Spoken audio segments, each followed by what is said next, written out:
Hello বন্ধুরা, সিকিম পর্বের আরও একটি ভিডিওতে আপনাদের স্বাগত জানাই। আমাদের সিল্ক রুটের জার্নি শেষ করে আজকে আমরা চলে যাব সিকিমের রাজধানী গ্যাংটকে।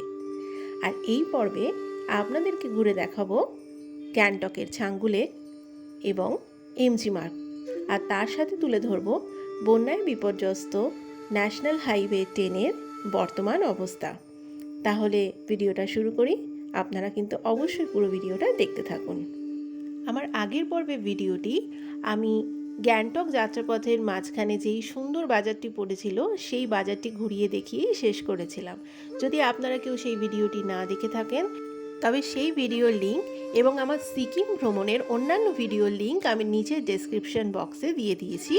আপনাদের কিন্তু সেই ভিডিওগুলো দেখে নেওয়ার অনুরোধ রইল। আশা করছি আপনাদের খুবই ভালো লাগবে। তো এখানকার মার্কেটটা আপনাদের আরও একটু দেখিয়ে ভিডিওটা শুরু করছি। খুব সুন্দর জিনিসপত্রে ভর্তি এই মার্কেটটি। ঘর সাজানো থেকে শুরু করে শীতের পোশাক থেকে শুরু করে যাবতীয় জিনিস কিন্তু এখানে রয়েছে।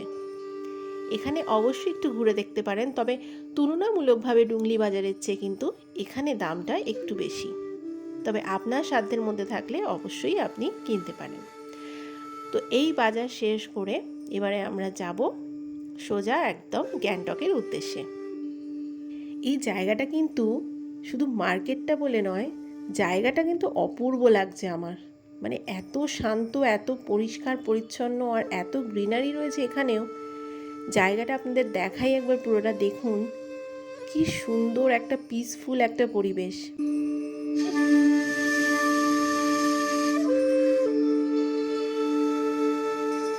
এখানে ছোটোখাটো দোকানের পাশাপাশি বেশ কিছু স্ট্রিট ফুড রয়েছে, যেমন ছোটো ছোটো পকোড়া, ম্যাগি, ফুচকা। তবে এখানকার খাবারের টেস্ট কিন্তু আমাদের কলকাতার খাবারের টেস্টের থেকে সম্পূর্ণ আলাদা, বিশেষ করে তো ফুচকাটা। তবে খারাপ নয়, একবার চাইলে ট্রাই করতেই পারেন।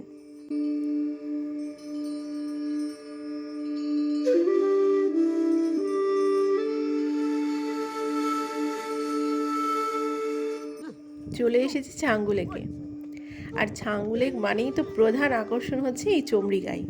আর এই চমড়ি গাইয়ের পিঠে চড়ার কিন্তু দুরকম রেট রয়েছে। এক হচ্ছে মাত্র 100 টাকার বিনিময়ে আপনি এর পিঠে চড়ে শুধুমাত্র ছবি তুলতে পারবেন। আর যদি আপনি 300 টাকা খরচা করেন তাহলে কিন্তু এর পিঠে চড়ে আপনি 1-2 রাউন্ড ঘুরতেও পারবেন। এবার চয়েসটা আপনার। তবে আমি কিন্তু একেবারেই ট্রাই করিনি, কারণ এর পাশে দাঁড়িয়ে ছবি তুললে এরা যা তেড়ে আসছিল, আমার খুব ভয় লাগছিল। যদিও বলা হয় এগুলো খুব শান্ত প্রাণী, কিন্তু এরা কিন্তু খুব একটা কোলাহল পছন্দ করে না। যাই হোক, তো আমি ওই পাশে দাঁড়িয়ে 1-2 ছবি তুলে ফেলেছি। তো এখন বর্তমানে ছাঙ্গু লেকের অবস্থাটা দেখুন। এখানে কিন্তু একটুও বরফ নেই। আজকে 29 অক্টোবর, আর এখানে কিন্তু এখন পুরো ঝলমলে আকাশ। তবে শীতকালে কিন্তু এই জায়গাটা অর্থাৎ এই লেকটা পুরো বরফে জমে যায় এবং আশপাশটা কিন্তু পুরো বরফে ঢেকে যায়। তবে আজকে ওয়েদারটা কিন্তু অপূর্ব সুন্দর, প্রচুর রোদ উঠেছে, তার সাথে একদম ঝলমলে আকাশ।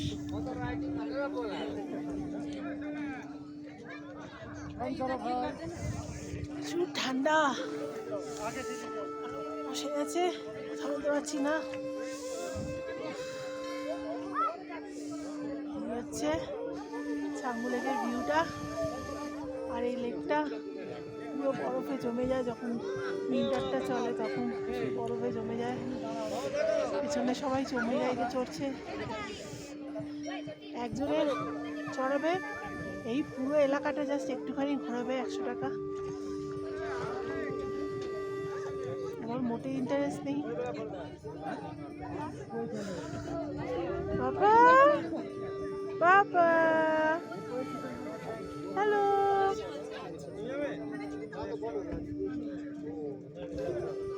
এখানে এখন এত রোদ হওয়া সত্ত্বেও কিন্তু প্রচণ্ড ঠান্ডা রয়েছে এখানে। আর শীতকালে ভাবুন তাহলে কি অবস্থা হয়, প্রচণ্ড ঠান্ডা পড়ে যায় এখানে। মানে যখন বরফে ঢেকে যায় তখন আরও কত ঠান্ডা থাকে। তো ছাঙ্গু লেক ঘুরে আমাদের ব্যাগপত্র সব হোটেলে রেখে ফ্রেশ হয়ে আমরা চলে এসেছি এখন এমজি মার্গে। এই হচ্ছে এমজি মার্গ। এমজি মার্গ তো অপূর্ব সুন্দর সাজানো। এমনিতেই গোটা সিকিম আমার ঘুরে তো একটা জিনিসই মনে হয়েছে যে আমি ভারতবর্ষের বাইরে বোধহয় কোনো ওয়েস্টার্ন কান্ট্রিতে আছি। আর এমজি মার্গে এসে তো সেটা আরও বেশি করে মনে হচ্ছে। এখানটা এত সুন্দর করে সাজানো, তার সাথে এত আলো ঝলমলে। তো পুরো এমজি মার্গটা তো আপনাদের ঘুরে দেখাবো, তার সাথে ফার্স্ট এই ফুলের গাছগুলো দেখাই, কারণ ফুল দেখলেই আগে মনটা খুব ভালো হয়ে যায়। আর এমজি মার্গে তো সবসময় কিছু না কিছু একটা প্রোগ্রাম চলতেই থাকে। আর এই হচ্ছে সেই মহাত্মা গান্ধীর স্ট্যাচু। মহাত্মা গান্ধীর নামেই তো এই গ্যাংটক ম্যালের নামকরণ করা হয়েছে এমজি মার্গ।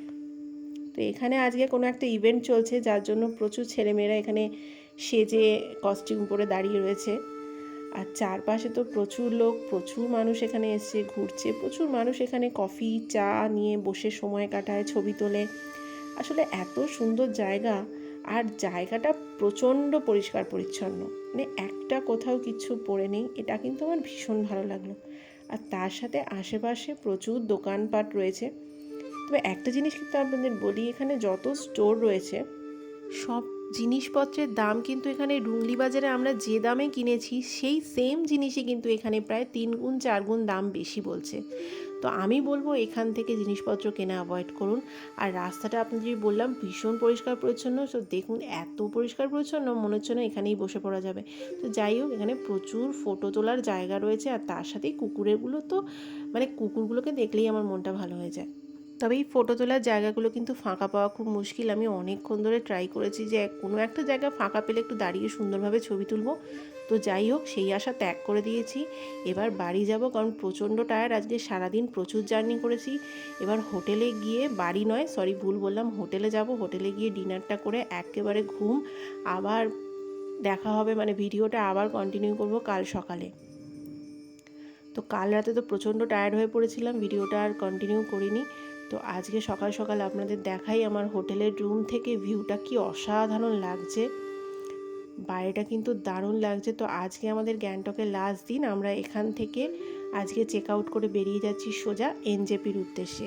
আর এনজেপির যাত্রাপথে কিন্তু আপনাদেরকে দেখাবো সেই বন্যায় বিপর্যস্ত ভেঙে যাওয়া ন্যাশনাল হাইওয়ে 10-এর কী অবস্থা রয়েছে বর্তমানে। তো চলুন এখান থেকে বেরিয়ে আমরা গাড়িতে উঠি।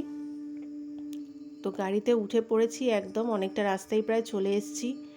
আর এই হচ্ছে তিস্তা নদী, দেখা যাচ্ছে আমরা সেই তিস্তা ব্রিজের ওপর দিয়ে যাচ্ছি এখানে। তো যেতে যেতে রাস্তাগুলো চোখে পড়বে আপনাদের অবশ্যই দেখাবো, যদিও সেখানকার রাস্তার অবস্থা কিন্তু খুবই খারাপ। দেখুন এই হচ্ছে সেই ন্যাশনাল হাইওয়ে 10, যেটা তিস্তার বন্যায় ভেঙে একেবারে খণ্ড খণ্ড হয়ে গেছিল। সেটাই এখন মেরামতের কাজ চলছে। রাস্তা খুবই সরু হয়ে গেছে। আর এই দিকে দেখছেন গাড়িগুলো যে লাইন করে দাঁড়িয়ে আছে, রাস্তা এতটাই সরু হয়ে গেছে যে এক পাশের লাইন খালি হলে তবেই কিন্তু আরেক পাশের লাইন ছাড়া হয়। এইভাবেই কিন্তু বর্তমানে চলছে। আর ওই যে তিস্তা নদী, ভাবুন নদীটা এখন কতটা নিচে রয়েছে আর কতটা ওপরে। মানে উত্তরাখণ্ডের যে বন্যা হয়েছিল সেই রেকর্ড ব্রেক করে কিন্তু প্রায় 58 ফুট উচ্চতায় কিন্তু এই জল উঠে এসেছিল। কি ভয়ঙ্কর অবস্থা হয়েছিল ভাবুন। আর ওই পাশে যে গ্রামগুলো ছিল সম্পূর্ণ ভেসে গেছিল। এই জল উঠে এসে কিন্তু রাস্তা পুরো ভেঙে গেছে এবং রাস্তার অবস্থা খুবই খারাপ। তাই ভিডিওটা করার সময় মানে প্রচুর হাত কাঁপছে, যেহেতু রাস্তা খারাপ, গাড়ি খুবই জার্কিং হচ্ছে। তাও যতটা পারছি। আর প্রচণ্ড ধুলো এখানে রয়েছে। তবে অনবরত কাজ চলছে এবং খুব তাড়াতাড়ি রাস্তা ভালো হয়ে যাবে এবং ট্যুরিস্টদের জন্য খুলে যাবে, এই আশা কিন্তু রাখা যাবে। এটুকু বলতে পারি। আগামী বছরে অবশ্যই কিন্তু আপনারা সিকিম অর্থাৎ নর্থ সিকিম অবশ্যই ঘুরতে যেতে পারবেন। তিস্তা নদী কিন্তু এখানে প্রচণ্ড চওড়া হয়ে গেছে। আর আশেপাশের দৃশ্যটাও কিন্তু খুব ভালো লাগছে। তবে এখানে কিন্তু এখন একদমই ঠান্ডা লাগছে না, যথেষ্ট গরম লাগছে। তো যাই হোক, আপনাদের মোটামুটি দেখানোর চেষ্টা করলাম রাস্তাঘাটের অবস্থা এবং আমার জার্নিটা। তো আমার সিকিম পর্বের ভিডিওগুলোর লিঙ্ক আমি ডেসক্রিপশন বক্সে দিয়ে দিয়েছি, আপনারা কিন্তু অবশ্যই একটু দেখে নেবেন।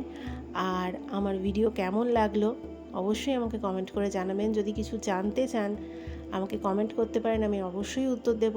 ভিডিওটা ভালো লাগলে অবশ্যই কিন্তু একটা লাইক করবেন। আর যারা নতুন দেখছেন আমার ভিডিও, অবশ্যই কিন্তু চ্যানেলটা সাবস্ক্রাইব করে আমার পাশে থাকবেন, তাহলে আমি আরও নতুন নতুন ভিডিও বানানোর উৎসাহ পাবো। দেখা হবে পরের কোনো ভিডিওতে।